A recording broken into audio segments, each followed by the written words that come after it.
कभी नानों के घर, कभी खाला के घर, कभी कहाँ, कोई समझ नहीं आ रही कि मैं क्या करूँ, पढ़ूँ या काम करूँ या बहन भाइयों को संभालूँ या इनकी मेडिसिन का पूरा करूँ। मैं एकदम बस पागल की मतलब कि एकदम से ना कोई समझ नहीं आती कि मैं क्या करूँ। इसी तरह ही जब मम्मा को देखती हूँ कि उनकी तबीयत इतनी ज़्यादा ख़राब होना शुरू हो जाती है, जब उनकी तबीयत ख़राब होती है ना वो बैठ सकती है, ना वो चल सकती है, ना वो फिर सकती हैं। और भाई की जब तबीयत ख़राब होती है वो तो बेचारा बिल्कुल ही बेड के लिए हो जाता है ना, वो उठ ही नहीं सकता। बस मुझे नहीं समझ आ रही भाई मैं क्या करूँ।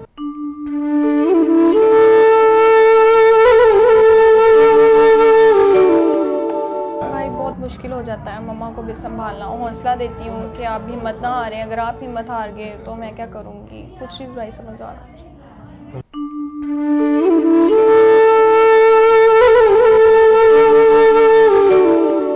कभी मम्मा को संभालती हूँ, कभी भाई को देख लेती हूँ, कभी खुद हिम्मत हार जाती हूँ, नहीं समझ आ रहा।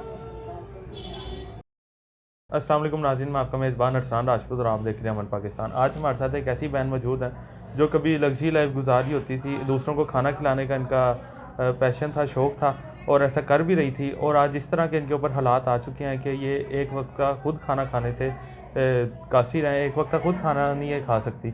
आइए जानते हैं किस पहले इतनी लग्जरी लाइफ गुजारने वाली बेटी बहन आज इस हालात में किस तरह से आ गई हैं।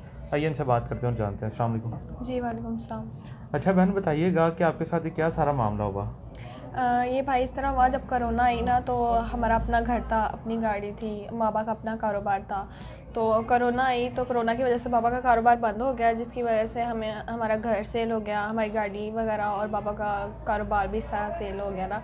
तो बाबा को हार्ट का मसला था तो वो भी ना रहे, जिसकी वजह से हम अपनी खाला के पास आ गए फैसल टाउन में। खाला अपने पास ले आई तो वहाँ एक छोटे से कमरे में हम रहते थे। तो मैंने वहाँ से लोगों को खाना देना शुरू किया और जब खाना देना शुरू किया तो लोगों को पता चला कि यहाँ पे फ्री ऑफ कॉस्ट भी खाना मिलता है और पैसे से भी मिलता है। लोग आना शुरू हुए और काफ़ी लोगों ने हेल्प करना शुरू कर दी, मतलब जिस तरह खाना खाया उसके पैसे दे दिए और काफ़ी लोग वैसे खा जाते थे। तो जो लोग मुझे पैसे देते थे ना, उन्हें मैंने जमा वगैरह करके अपना एक छोटा सा रेस्टोरेंट खोला था, मोमिया होटल के नाम से। तो वो जब मैंने ओपन किया तो वहाँ पे भी मैं इसी तरह ही लोगों को खाना देती थी। अच्छा, तो आपने ऑफ कैमरा बताया भी कि जब आपने खाने वाला काम शुरू किया, रेस्टोरेंट बनाया, तो वहाँ पे आपके साथ फ्रॉड हो गया था, वो क्या कहानी है? वो इसी तरह भाई है कि जब मैं जहाँ फ्री ऑफ कॉस्ट खाना भी देती थी ना, तो वहाँ पे एक भाई भी आते थे खाना खाने ना, वो वहीं के रहने वाले थे। तो उन्होंने ना वो फूड पांडा पे काम करते थे। हमें एक भाई चाहिए थे तो जो फूड पांडा पे हमारी मशीनें चला सके और लोगों के घरों में खाना डिलीवर कर सके। लेकिन जब मम्मा को जब पता चला ना कि उसके पास जॉब नहीं है, तो मम्मा ने उससे कहा कि बेटा आप ना मेरी हेल्प कर दो, ये कि आप मेरी मशीनें भी ऑन करके मतलब चला दो और लोगों को ना घरों में खाना देने जाना होता है, तो आपको आपके जितने पैसे बनेंगे मैं आपको दूंगी और आपको फ्री ऑफ कास्ट खाना भी दूंगी। उसने कहा ठीक है। वो हमारे साथ काम करना शुरू हो गया। 1 साल उसने हमारे साथ काम किया, लेकिन हमें नहीं पता चला कि वो उसके अंदर ही अंदर वो क्या सोच रहा है या क्या करना चाह रहा है। और इसी तरह ही मतलब कि ना हमने उसे अपना भाई समझ के और एक भाई की जगह रख के हमने उससे अपनी हर बात शेयर की। और तो मेरी मामी का सिजेरियन था, मेरी मम्मा को जाना पड़ गया अचानक हॉस्पिटल। मेरी मम्मा 1 हफ़्ते के लिए वहाँ गई मेरी खाला के पास, क्योंकि हमारा यहाँ कोई करीब रिश्तेदार नहीं था तब। तो मुझे घर नानों के रहना पड़ा और नानों के पास। तो जब हम वापस आए हैं तो हमारे होटल के कागजात वहीं पड़े हुए थे। उसे पता था कहाँ पड़े हुए हैं, क्योंकि 1 साल बंदा जब रहता है ना तो कुछ ना कुछ जान जाता है दूसरों के बारे में। तो उसने हमारा वहाँ से होटल सेल किया। होटल सेल करके जितने उसने जितने पैसों में मतलब कि होटल सेल किया, वो सारे पैसे लेकर वहाँ से फ़रार हो चुका था। तो कभी आपको उसके ऊपर शक नहीं हुआ कि ये इसके माइंड में क्या प्लानिंग चल रही है, ये हमारे से अंदर के राज ले रहा है? आपने आसानी से उसे बता दिया कि हमारी ये चीज़ें यहाँ पे पड़ी हुई हैं? नहीं, हमने कभी मतलब कि ना उस पर शक नहीं किया, क्योंकि कभी उसने ऐसा होने ही नहीं दिया और काफ़ी अच्छे तरीके से वो बात करता था, काफ़ी अच्छे तरीके से वो रहता था और मतलब कि इस तरह करता था बिहेव कि वो अपने काम से बस काम ही रखता है, वो किसी की बातें नहीं सुनता। लेकिन हमें ये नहीं पता था कि वो हमें देखता है, हमारी बातें नोट करता है और वो उसे पता है कि हमारी चीज़ें कहाँ हैं। तो जब उसने आपका सारा रेस्टोरेंट बेच दिया तो उसके बाद आपने भी बताया कि आपकी वालदा भी बीमार हो गई, तो वो क्या उन्हें हुआ था? जब मम्मा को पता चला जब वापस आए कि हमारा होटल सेल हो चुका है, तो मम्मा ने तब तो हिम्मत ना हारी। मम्मा पुलिस के पास भी गई, पूरा 1 मंथ उनके पीछे लगी रही पुलिस वालों के। लेकिन पुलिस वालों ने भी हमारी नहीं सुनी और वो यही कहते थे कि हम क्या कर सकते हैं ना, एफआई उन्होंने काटी। तो मम्मा तब हार गई, बिल्कुल टूट गई और मतलब कि एकदम से बीमार हो गई। जब हम उन्हें हॉस्पिटल लेके गए, उनके टेस्ट वगैरह करवाए, तो तब पता चला उन्हें ना दिल का मसला था। बड़ी आंत और छोटी आंत ना ख़राब हो चुकी है, जिसकी वजह से नहीं डलेगी। और ज़्यादा अगर इन्हें टेंशन देंगे, स्ट्रेस देंगे, तो ये मतलब कि ना डॉक्टर कहते हैं कि हम कुछ भी नहीं कर सकते। मतलब कि कोई बासर शख्सियत था, देखने में तो वो फूड पांडा वाला था, राइडर था, लेकिन वो पीछे कोई लगता है बासर शख्सियत था कि जिसने रेस्टोरेंट भी बेच दिया और बाद में आपको धमकियाँ वगैरह भी देता रहा। जी बिल्कुल, वो काफ़ी रिच फैमिली से ताल्लुक़ रखता था, लेकिन हमें नहीं पता था कि वो लोगों से फ्रॉड करके अपना ये सब कुछ बनाता है।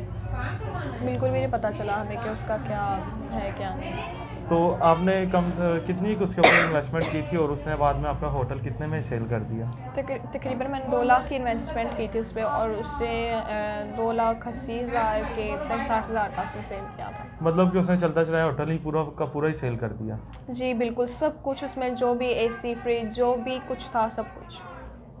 तो अभी आप अकेली हैं, आपकी मम्मा की भी हालत उस तरह की है कि दिखाया भी नहीं जा सकता, इस तरह की हालत है, और छोटे भाई का भी आपका एक्सीडेंट हुआ है। तो छोटे भाई का एक्सीडेंट किस तरह से हुआ? वो इस तरह से हुआ कि वो ना हम शादी थी, तो शादी पे गए थे, तो ना वहाँ पे वो गिरा, एक्सीडेंट हुआ, गाड़ी लगी, तो वो नीचे गिरा ना, तो वो जहाँ उसके बचपन में चोट लगी थी ना, बचपन में भी वो गिरा था, तो हमने उसका इलाज करवाया था, अमेरिका से उसका इलाज हो रहा था। तो वहीं पे उसके दोबारा चोट लगी और क्लाउड से बन गए उसकी ना, ब्लड्स के और पानी के। तो डॉक्टरों को दिखाया उसे और उन्हें कहा कि ये क्या क्या करेंगे हम, मतलब कि मेडिसिन के ज़रिए होगा कि क्या मसला है इसको। तो उन्होंने यही कहा कि उन्होंने कहा ये दोबारा ही से वही मसला हुआ है और वही मेडिसिन इससे लगेंगी और इसका अब ऑपरेशन होगा, लेकिन वो यहाँ पे नहीं होगा, वो अमेरिका में या कहीं आउट ऑफ कंट्री होगा। मतलब कि तब आप अच्छी लाइफ गुजार रहे थे, आपके पापा भी तब है थे, तब आप करवा सकते थे, आपने अमेरिका से उनका इलाज करवाया, हर चीज़ करवाई, तो अभी आपके हालात इस तरह से कि आप उसका इलाज नहीं करवा सकती। तो अभी किस तरह से आपका सारा गुजारा हो रहा है? आप अकेली हैं, मतलब माँ है और बेटा है, वो भी बीमार है, छोटा भाई है आपका, तो अकेली किस तरह से सारे घर का गुजारा कर रही हैं आप? बस हम तीनों ही हैं और कभी नानों के घर, कभी खाला के घर, कभी कहाँ, कोई समझ नहीं आ रही कि मैं क्या करूं, पढ़ूं या काम करूं या बहन भाइयों को संभालूं या इनकी मेडिसिन्स का पूरा करूं। मैं एकदम बस पागल की, मतलब कि एकदम से ना कोई समझ नहीं आती कि मैं क्या करूं। इसी तरह ही जब मम्मा को देखती हूं कि उनकी तबीयत इतनी ज़्यादा ख़राब होना शुरू हो जाती है, जब उनकी तबीयत ख़राब होती है ना वो बैठ सकती है, ना वो चल सकती है, ना वो फिर सकती हैं, और भाई की जब तबीयत ख़राब होती है वो तो बेचारा बिल्कुल ही बेड के लिए हो जाता है ना, वो उठ ही नहीं सकता। बस मुझे नहीं समझ आ रही भाई मैं क्या करूं। अच्छा, तो आपने डॉक्टरों को, अपनी वालदा को चेक करवाया? उन्होंने क्या बोला डॉक्टरों ने? जी बिल्कुल करवाया मम्मा को चेक। उन्होंने यही कहा है कि इनका ऑपरेशन होगा, एक बैटरी सी है जो बाहर से मंगवाएंगे, वो डलेगी इनके हार्ट के साथ, तो वो तकरीबन 2 साल या 1 साल या 3 साल, कोई पता नहीं कब तक वो डलेगी, लेकिन वो फिर उस बैटरी पे ही रहेंगी। तो उसके ऊपर कितना खर्चा आ सकता है आपकी वालदा की बैटरी पे? और खाली ऑपरेशन करने का वो 2 लाख मांग रहे हैं, और जो बैटरी आएगी और जो खाना पीना और घर तक लाना और मेडिसिन्स का करना, बिल्कुल ही समझ आई भाई कि क्या करें। मतलब कि 4-5 लाख का खर्चा है तकरीबन? जी बिल्कुल, इतना तो है। और उसके बाद आपके भाई का है, उसके अभी कुछ डॉक्टरों से पता किया आपने? जी बिल्कुल करवाया है उसका। खाली मतलब कि यहाँ से बाहर लेके जाने का आपको पता है पैसे लगते हैं, टिकट लगती है बाहर जाके, फिर वहाँ पे जाके जो इलाज करवाना वो अलग, उसके लिए पाइप लेना, एक मत उसके दिमाग में एक पाइप है जो वो कह रहे थे कि वो डलेगा, वो अलग से, वो तकरीबन 1.5-2 लाख रुपए का, तो वो सारी उसकी पाइप वगैरह और वो चीज़ें आएंगी। तो कभी आपको ख्याल आया कि कभी जब आप पिछला सोची हो कि कभी मैं दूसरे लोगों को खाना खिलाती होती थी, हज़ारों लोग आके फ्री खाना खाते थे, तो आज मैं खुद एक वक्त तक खाना खाने से कासिर हूँ, खाना खाने के लिए नहीं है, तो कैसा आपको लगता है? बस भाई मैंने जब देखती हूँ ना कि आज हम इन लोगों के साथ हैं, तो ये नहीं कहती हूँ कि हमें ऐसी लाइफ क्यों मिली, हर किसी पे बुरे दिन आते हैं, अच्छे दिन भी आते हैं, लेकिन मैंने हिम्मत नहीं हारी। मैंने कहा मैं इंशाल्लाह दोबारा खड़ी होंगी, दोबारा अपना सब कुछ ये करूँगी। तो अभी आप आगे स्टडी करना चाहती हैं कि अभी मामा की खिदमत करती हैं? अभी मम्मा का ही ख्याल रखती हूँ, कोशिश है कि मम्मा ठीक हो जाए, भाई ठीक हो जाएँ और फिर स्टडी का भी सोचेंगे। तो अभी आप किस जगह पे रह रही हैं? अभी तो अपनी नानों के घर। तो जो आपका रेंट का मकान था वो भी छोड़ दिया आपने? ज़ाहिर बात है भाई, जब कमाएंगे तो रेंट देंगे ना, तो इस तरह किसी के घर कैसे रह सकते हैं। मतलब कि अभी आपके पास अपना घर भी नहीं है, ना कोई सामान है, हर चीज़ आप लोगों ने बेच दी अपनी माँ के ऊपर लगाने के लिए, भाई के ऊपर लगाने के लिए। अभी नानों के घर रह रही हैं या खाला के घर रह रही हैं, तो कभी ऐसा भी होता है कभी आपको भूखा सोना पड़ता हो यहाँ पे? जी भाई बिल्कुल, जब इस तरह के हालात हो जाए ना तो इसी तरह ही एक दिन नहीं, पता नहीं कई दिन भूखे रहना पड़ता है, क्योंकि हम उन्हें कह तो ना सकते कि हमने ये खाना है और हमें ये ही ला के दें। नहीं, वो जो देते हैं हम चुप करके खा लेते हैं, पेट भरे या ना भरे हम और नहीं कहते कि और दो या और खाने को ला के दो। नहीं, हम अपने जो मतलब कि दे देते हैं उसी में गुजारा करते हैं। अभी आपने स्टडी भी अपनी छोड़ दिया, मामा को देखती हैं, भाई को देखती हैं, तो जब बेबस हो जाती हैं तो क्या किस तरह से संभालते हैं? दोनों ही बीमार हैं, दोनों नहीं चल फिर सकते, तो किस तरह से उनका ख्याल रखती हैं, संभालती हैं आप? भाई बहुत मुश्किल हो जाता है मम्मा को भी संभालना। हौसला देती हूँ कि आप हिम्मत ना हारें, अगर आप हिम्मत हार गए तो मैं क्या करूँगी, कुछ चीज़ भाई समझ आ रहा है।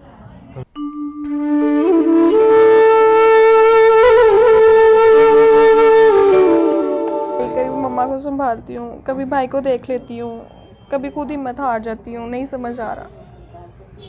भी हज़ारों लोगों को फ्री खाना खिला देती होती थी, और आज एक वक्त का खुद खाने के पैसे नहीं हैं। माँ के इलाज के ऊपर तकरीबन 4-5 लाख का खर्चा है, और भाई भी बीमार है, उसका भी 2-2.5 लाख रुपया उसके ऊपर लगेगा। तो जितने भी हमारे मुहैया हज़रात देख रहे हैं उनसे यही गुजारिश करेंगे, अपील करेंगे कि आगे रमज़ान है, तो रमज़ान भी करीब है, इसमें जो भी आपके एहतियात सदक़ात और जो भी ज़कात वगैरह ऐसे लोगों को दें जो इनके हकदार हैं। इनका नंबर स्क्रीन के ऊपर शो हो रहा है, आप इनसे डायरेक्ट भी रब्ता कर सकते हैं, लेकिन ऐसे लोग इनसे रब्ता ना करें जो इन्हें तंग करें। तो कुछ लोग होते हैं शादी के लिए ऐसे वैसे उल्टे सीधे सवाल करते हैं, वो लोग इनसे रब्ता ना करें जो इनकी हेल्प करना चाहते हैं, वाकई इनकी मदर का इलाज करवा सकते हैं, इनके भाई का इलाज करवा सकते हैं, सिर्फ वही लोग रब्ता करें। तो इसी के साथ हमें इजाज़त दीजिए, मिलते हैं अगली वीडियो में, तब तक के लिए अल्लाह निगहबान।